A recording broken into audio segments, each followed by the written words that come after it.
O UOL Notícias conversa agora com um infectologista da VIUIP a respeito da gripe suína. Tudo bom, doutor? Tudo bem, obrigado. Doutor, o que mudou de quando começou em maio, meados de maio, início de maio, para este momento? O primeiro momento foi muito ruim. Depois se viu que não era bem do tipo que se imaginava, felizmente, né? Que nós estamos lidando com um vírus novo. Rapidamente o vírus foi identificado, mas que ele seguia um trajeto à semelhança do vírus sazonal. Hoje já conhecemos melhor esse vírus, mas eu acho que o primeiro momento, um momento que criou realmente uma grande expectativa, depois as coisas foram se sedimentando e o entendimento está melhor agora. O que nós sabemos a respeito desse vírus, do ponto de epidemiologia e de imunopatogenia? Né? O que é epidemiologia? É conhecer como ele se transmite. Parece que ele é mais transmissível que os outros vírus do grupo influenza.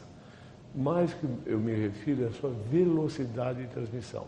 Enquanto você tem uma pandemia em 6 meses pelo grupo influenza, nós estamos com uma pandemia depois de 6 semanas. Então ele é mais transmissível. Quando surge um número de 15 mortes, ele parece assustador. Só que nós estamos esquecendo de contar, estamos esquecendo que nós não estamos mais contando o número geral de infectados. O que é isso? O que mudou? No primeiro momento de enfrentamento da pandemia, a autoridade sanitária fez o possível para que ela não se alastrasse. O mundo perdeu. Depois nós vamos ter que discutir por que o mundo perdeu. A pandemia se alastrou. No Brasil, a transmissão já é sustentada. O que quer dizer isso? Já não depende de casos importados e nem contatos. Então, 15 mortes, que eu insisto, é difícil falar em morte, né? É algo muito sentido, mas nós já não temos mais o numerador. Enquanto tínhamos, isso significava mais ou menos 0,4%, a média geral da mortalidade do mundo, que eu posso garantir que é muito menor. Quando a gente fala das mortes brasileiras, tentando enxergar de uma forma global, são mortes muito sentidas, mas o número não é assustador. Ele está dentro do esperado. A gente tem que ficar preocupado, sim, porque toda vez que você não fica preocupado, você abaixa a guarda. Né? A população tem que estar informada em tempo real, as autoridades sanitárias vigilantes o tempo inteiro, reforçando os seus cuidados. Nós, da ponta que atendemos os doentes, super atentos, mas isso não pode gerar pânico. Tem alguns truques, né? O primeiro é o truque que nós aprendemos com os nossos ancestrais.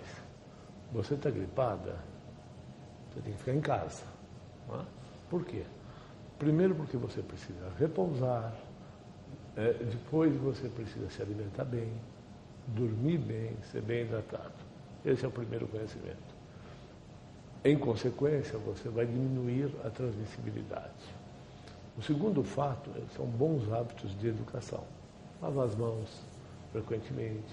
Quando você for espirrar, se eventualmente, você cubra sua boca e seu nariz, com o braço, com lenço de papel descartável, com lenço habitual.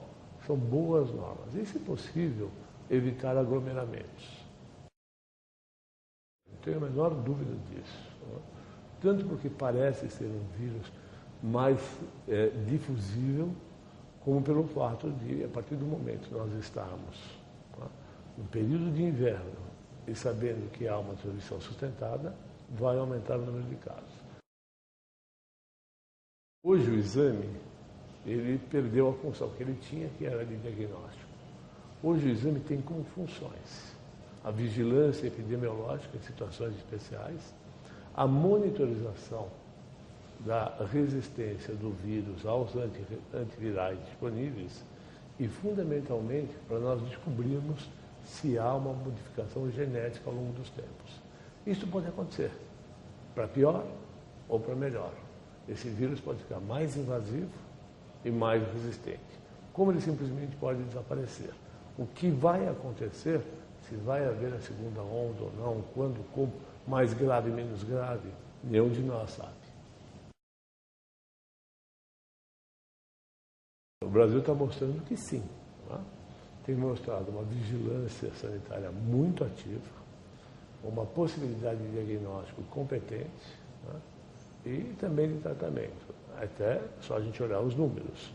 Os nossos países vizinhos, eles têm um número de mortes muito superior ao nosso, numa população muito menor. Tá?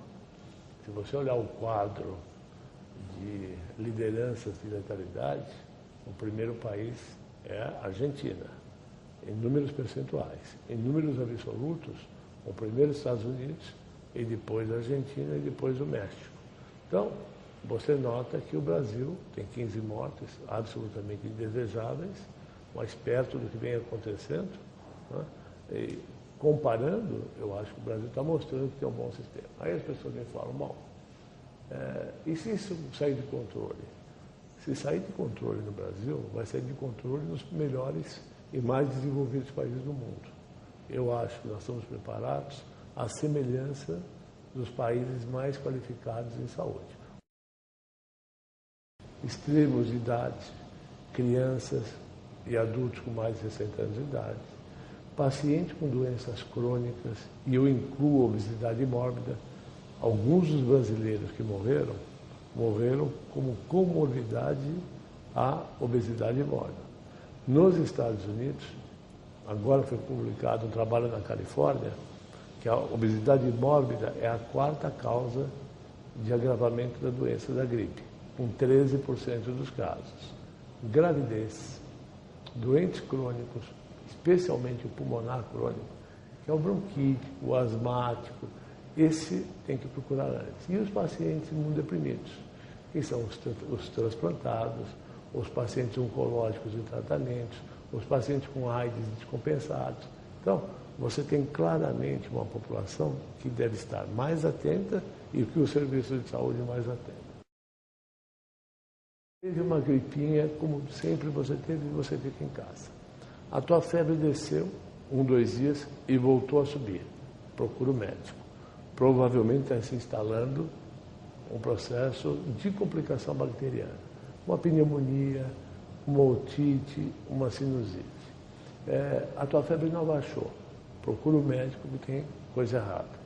Você é uma moça adulta, não é? Então você começa a ter falta de ar. Está desconfortável. Procura o médico. Criança não fala. Tem que ficar mais atento. Batimento de asa de nariz. Começa a ficar roxinha. Tiragem infradiafragmática. A criança não está bem, procure o médico.